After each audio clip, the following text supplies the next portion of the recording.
आइए आज हम बात करते हैं गाउट की। ठीक है, तो देखिए गाउट क्या होता है, हम पहले बता दें कि ये प्यूरिन मेटाबॉलिज्म डिजीज है। ठीक है, तो ये गाउट जो है ये प्यूरिन मेटाबॉलिज्म एबनॉर्मलिटी है। और यहाँ पे होता क्या है हम ओवरऑल बता दे रहे हैं, फिर ये हम बात करते हैं। ठीक है, तो देखिए पूरे गाउट में ये होता है कि यूरिक एसिड बढ़ जाता है। बढ़ता क्यों, यहाँ पे मैकेनिज्म हम बताते हैं। ठीक है, तो यूरिक एसिड बढ़ जाता है और नॉर्मल देखिए इसका 3.5 to 6.5 मिलीग्राम पर डेसीलीटर होता है और इससे ज्यादा हो जाता है। और इससे ज्यादा हो जाता है तो ये कोल्ड पेरिफेरल जॉइंट में डिपॉजिट होने लगता है। इस वजह से हमको लोकल इन्फ्लामेटरी रिएक्शन देखने को मिलती है जॉइंट्स में, और जॉइंट्स हमको कोलेट्रल डैमेज और पेन देखने को मिलता है। तो ये पूरा गाउट होता है। ठीक है, गाउट में हमारा क्या होता है, यूरिक एसिड ज्यादा हो जाएगा। क्यों ज्यादा होगा हम बात करते हैं। और ये प्यूरिन मेटाबॉलिज्म एबनॉर्मलिटी है, और यहाँ पे जब ये ज्यादा होगा तो पेरिफेरल जॉइंट में ये एक्युमुलेट होगा। इस वजह से लोकल इन्फ्लामेटरी रिएक्शन होगी और कोलेट्रल डैमेज हो जाएंगे। ठीक है, तो ये चीज हुई। अब देखिए यहाँ पे ही बताया क्या होता है गाउट। तो देखिए acute inflammatory monoarthritis caused by precipitation of monosodium urate crystal in joints. देखिए यहाँ पे बताया गया कि गाउट जो होता है ये एक्यूट इन्फ्लामेटरी मोनोआर्थराइटिस होती है। और ये किससे होता है, तो देखिए precipitation of monosodium urate crystal in joints. तो यहाँ पे देखिए हमको मोनोसोडियम यूरेट, ठीक है, तो मोनोसोडियम यूरेट क्रिस्टल जो है जॉइंट में एक्युमुलेट होते दिखाई देंगे। तो यूरिक एसिड की वजह से हमको मोनोसोडियम यूरेट के क्रिस्टल बनेंगे और ये मोनोसोडियम यूरेट के क्रिस्टल ये जॉइंट में एक्युमुलेट होंगे। ठीक है, तो ये यूरिक एसिड ज्यादा होने की वजह से ये मोनोसोडियम यूरेट के क्रिस्टल बनेंगे। ठीक है, तो ये बता दिए। अब यहाँ पे देखिए रिस्क फैक्टर क्या क्या होते हैं। तो रिस्क फैक्टर देखिए मेल सेक्स, तो मेल में हमको ज्यादा देखने को मिलेगा, हाइपरटेंसिव पर्सन में ज्यादा देखने को मिलेगा, ओबेसिटी, डायबिटीज, डिसलिपिडीमिया और एल्कोहल यूज। तो इन सारी कंडीशंस में हमको गाउट का चांस ज्यादा होता है। ठीक है, तो ये रिस्क फैक्टर इसके हैं।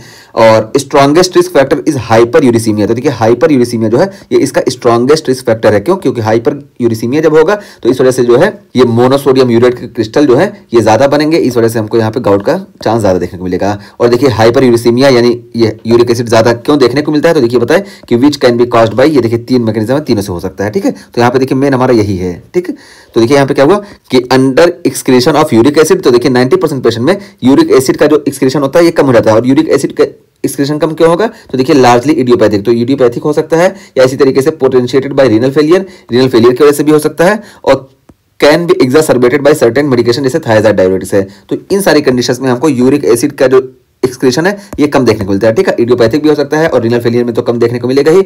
और जो थायराइड डायरेटिक्स और कुछ ड्रग्स है ना, ये क्या करते हैं, खासतौर से थायराइड डायरेटिक्स ये पीसीटी में ना यहाँ पे एक कंपिटेटिव यहाँ फिल्टर हो जाती है और यहाँ पे ये यूरिक एसिड के फिल्ट्रेशन को इनहिबिट कर देती है। खुद फिल्टर होती है और यूरिक एसिड के फिल्ट्रेशन को इनहिबिट करती है। इस वजह से यूरिक एसिड ज्यादा हो जाता है। तो एक मैकेनिज्म ये हुआ और मोस्टली 90% केसेस में हमको इसी वजह से यूरिक एसिड ज्यादा देखने को मिलता है। और दूसरा देखिए बताया गया कि over production of uric acid. तो यहाँ पे क्या है कि यूरिक एसिड का ओवर प्रोडक्शन हो जाएगा और ये 10% पेशेंट में देखने को मिलता है। ठीक है, तो इसमें देखिए क्यों देखने को मिलता है, तो यहाँ पे देखिए लिश-नेहान सिंड्रोम है। तो लिश-नेहान सिंड्रोम में यूरिक एसिड का प्रोडक्शन ज्यादा हो जाता है। या इसी तरीके से देखिए पीआरपीपी एक्सेस है। तो पीआरपीपी क्या होता है, फॉस्फोराइबोसोल पायरोफॉस्फेट। ठीक है, तो फॉस्फोराइबोसोल पायरोफॉस्फेट ये जब ज्यादा होता है तो इस वजह से यूरिक एसिड का फॉर्मेशन ज्यादा होता है। ठीक है, और इसी तरीके से इंक्रीज सेल टर्नओवर। तो सेल टर्नओवर में भी हमको यूरिक एसिड का फॉर्मेशन ज्यादा देखने को मिलेगा और ये इंक्रीज सेल टर्नओवर हमको ट्यूमर लाइसिस सिंड्रोम में देखने को मिलता है। तो ये तीन मैकेनिज्म बता दिए गए जिसकी वजह से यूरिक एसिड का ओवर प्रोडक्शन देखने को मिलता है। इस वजह से यूरिक एसिड का लेवल जो होता है नॉर्मल से ज्यादा हो जाता है और हमको मोनोसोडियम यूरेट के क्रिस्टल का फॉर्मेशन देखने को मिलता है। ठीक है, और यही डिपोजिट रहते हैं जॉइंट्स में। और देखिए तीसरा क्या है कि कंबाइंड मैकेनिज्म। ठीक है, तो कंबाइंड मैकेनिज्म यानी कुछ कंडीशंस ऐसी होती है जिसमें ओवर प्रोडक्शन भी देखने को मिलेगा और अंडर एक्सक्रीशन भी देखने को मिलेगा। जैसे देखिए अल्कोहल यूज है, तो अल्कोहल यूज में क्या है कि अल्कोहल जो है इसके एक्सक्रीशन को भी कम कर देता है और साथ साथ अल्कोहल जो होता है ये यूरिक एसिड के प्रोडक्शन को भी बढ़ा देता है। ठीक है, तो देखिए इस वजह से अल्कोहल जो है बहुत ही इंपॉर्टेंट रिस्क फैक्टर है गाउट के लिए। ठीक है, और इसके अलावा वॉन गर की डिजीज है, ये ग्लाइकोजन स्टोरेज डिजीज है। ठीक है, तो इसमें भी हमको एक्सक्रीशन कम और प्रोडक्शन ज्यादा देखने को मिलेगा। इस वजह से यूरिक एसिड ज्यादा हो जाएगा। ठीक है, तो ये पूरा मैकेनिज्म हो गया। अब हम बताएं ना मेन चीज क्या होता है, यूरिक एसिड ही ज्यादा होता है और इसी वजह से हमको मोनोसोडियम यूरेट के क्रिस्टल का फॉर्मेशन देखने को मिलता है और ये जाके ज्वाइंट में जमा हो जाते हैं और लोकल इन्फ्लेमेशन देखने को मिलती है। और यहाँ पे देखिए क्या है कि क्रिस्टल जो बन रहे हैं ना ये मोनोसोडियम क्रिस्टल क्या होंगे, तो देखिए क्रिस्टल और नीडल शेप। तो ये नीडल शेप क्रिस्टल होंगे। देखिए नीडल शेप क्रिस्टल है ना, ये देखिए नीडल शेप क्रिस्टल।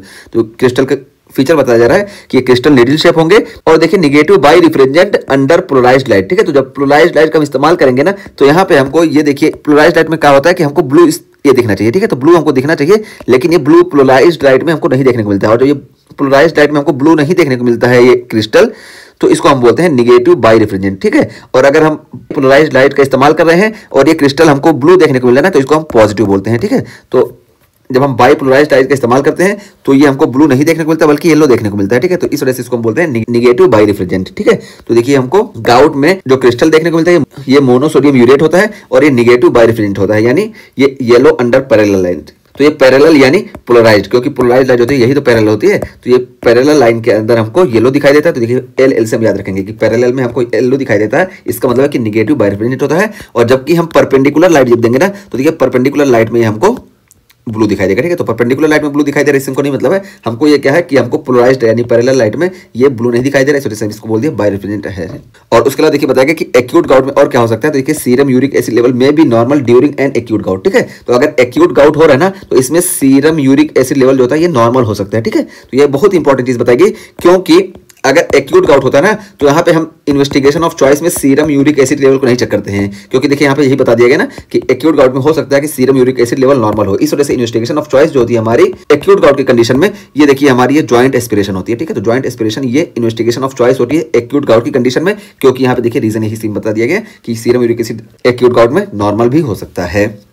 तो ये चीज हो गई। अब देखिए हमको सिम्टम क्या देखने को मिलेगा। तो देखिए सिम्टम हमको एसिमेट्रिक जॉइंट डिस्ट्रीब्यूशन, तो एसिमेट्रिक हमको जॉइंट डिस्ट्रीब्यूशन देखने को मिलेगा, यानी किसी भी जॉइंट में कहीं भी हो सकता है, एसिमेट्रिक होगा। और जॉइंट इज सोलन, तो देखिए जॉइंट क्या होंगे, सोलन होंगे, रेड होंगे और पेनफुल होंगे। देखिए जॉइंट जो होंगे ये सोलन होंगे, रेड होंगे, पेनफुल होंगे, क्योंकि यहाँ पे इन्फ्लेमेशन हो रही है ना, इस वजह से। और देखिए classic manifestation is painful metatarsophalangeal joint of big toe, इसको हम पोडाग्रा बोलते हैं। तो देखिए हमको पोडाग्रा देखने को मिलेगा, यानी जो थंब और मेटाटार्सल के बीच का जॉइंट है ना पैर के, यहाँ पे हमको बहुत ज्यादा पेन देखने को मिलता है, इसको हम पोडाग्रा बोलते हैं। तो देखिए इसको हम या तो बिग टॉय पे बोलते हैं या तो फर्स्ट मेटाटार्सोफेरेंजियल जॉइंट पे बोलते हैं, ठीक है। तो फर्स्ट मेटाटार्सोफेरेंजियल जॉइंट पे हमको पेन देखने को मिलेगा और इसी को हम पोडाग्रा बोलते हैं। ये बहुत ही क्लासिकल फाइंडिंग है गाउट की। और इसके अलावा देखिए हमको टोफस फॉर्मेशन देखने को मिलेगा। और टोफस फॉर्मेशन क्या होता है, ये देखिए इस तरह से, देखिए हमको टोफस फॉर्मेशन, ये देखिए इसको हम टोफस फॉर्मेशन बोलते हैं, ठीक है। यहाँ पे जब क्रिस्टल एक्यूमुलेट जाते हैं तो इस तरह से स्वेलिंग देखने को मिलती है, इसको हम टोफस फॉर्मेशन बोलते हैं। और टोफस फॉर्मेशन देखिए हमको of and on external ear पे देखने को मिल सकता है, और ओलिकोरॉनन बर्सा पे देखने को मिल सकता है, और एक्लिस टेंडन वगैरह पे देखने को मिल सकता है, ठीक है। तो ओलिकोरॉनन बर्सा जो है ये अल्नर बोन में होता है, और ये एक्लिस टेंडन ये जो हमारी काफ मसल होती है, ये जहां जाके यहाँ पे हिल पे एंकल पे ज्वाइंट होती है, जो टेंडन होता है, इसी को हम एक्लिस टेंडन बोलते हैं। तो इन सारी जगहों पे हमको देखने को मिलता है।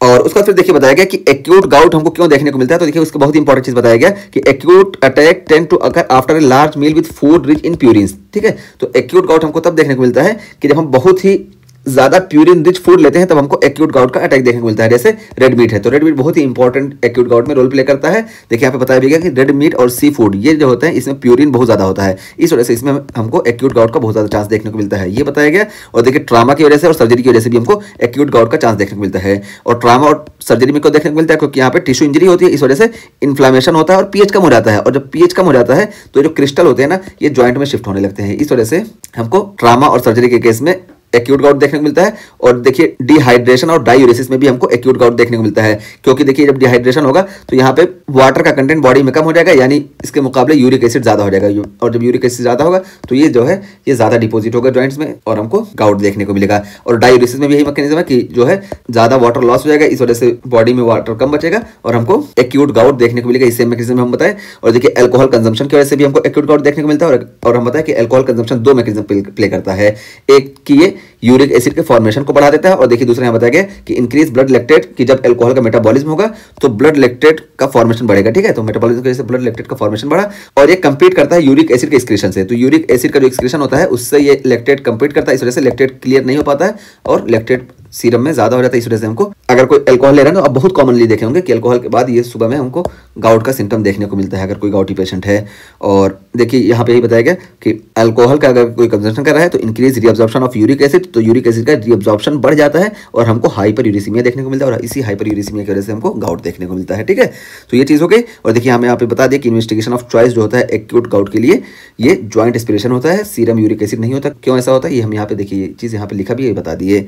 और उसका फिर हम ट्रीटमेंट की बात करते हैं। तो देखिए ट्रीटमेंट हम एक्यूट गाउट में नॉन स्टेरॉइडल एंटी इन्फ्लेमेटरी का इस्तेमाल करते हैं, और यहाँ पे इंडोमेथासिन जो होती है ये हमारी ड्रग ऑफ चॉइस होती है, ठीक है। तो ड्रग ऑफ चॉइस ये इंडोमेथासिन होती है। और यहाँ पे देखिए हमको एस्पिरिन अवॉइड करना पड़ता है, क्योंकि एस्पिरिन जो होती है ना ये यूरिक एसिड के एक्सक्रीशन को कम कर देती है, इस वजह से एस्पिरिन अगर नसाइड है, लेकिन यहाँ पे इसको हम अवॉइड करते हैं। और देखिए हम ग्लूकोकॉर्टिकॉइड्स भी देते हैं इन्फ्लेमेटरी रिएक्शन कम करने के लिए, और हम कॉलिकीन देते हैं, ठीक है। तो कॉलिकीन जो होती है ये भी इन्फ्लेमेटरी रिएक्शन को कम कर देती है।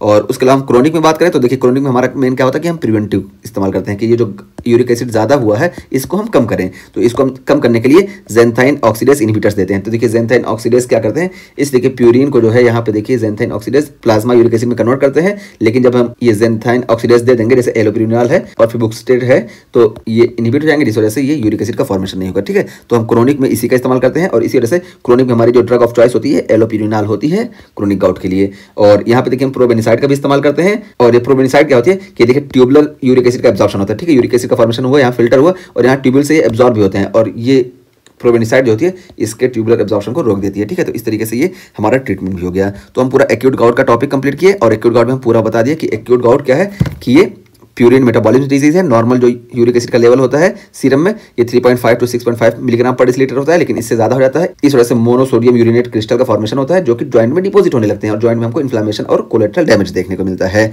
और हम बताएं यूरिक एसिड ज्यादा होने के दो वजह हैं, या बल्कि तीन बोल लें।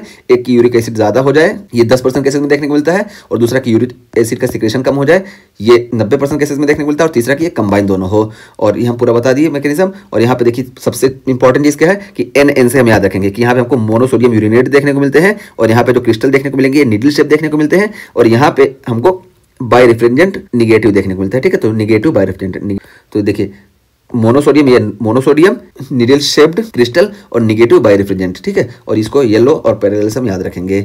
और यहाँ पे हम पूरा सिम्टम ये इंक्लूड कर दिए। और यहाँ पे सबसे इंपॉर्टेंट चीज जो है ये हमको पोडाग्रा देखने को मिलता है जो कि गाउट की बहुत ही पैथोगोनोमिक फाइंडिंग है। और उसके बाद फिर हम यहाँ पे ट्रीटमेंट बताया कि एक्यूट गाउट में हमारी ड्रग ऑफ चॉइस जो होती है ये इंडोमिथासिन होती है और क्रोनिक गाउट में हमारी एलोपिरिनाल होती है। तो आइए अब हम बात करते हैं कैल्शियम पायरोफॉस्फेट डिपोजिशन डिजीज।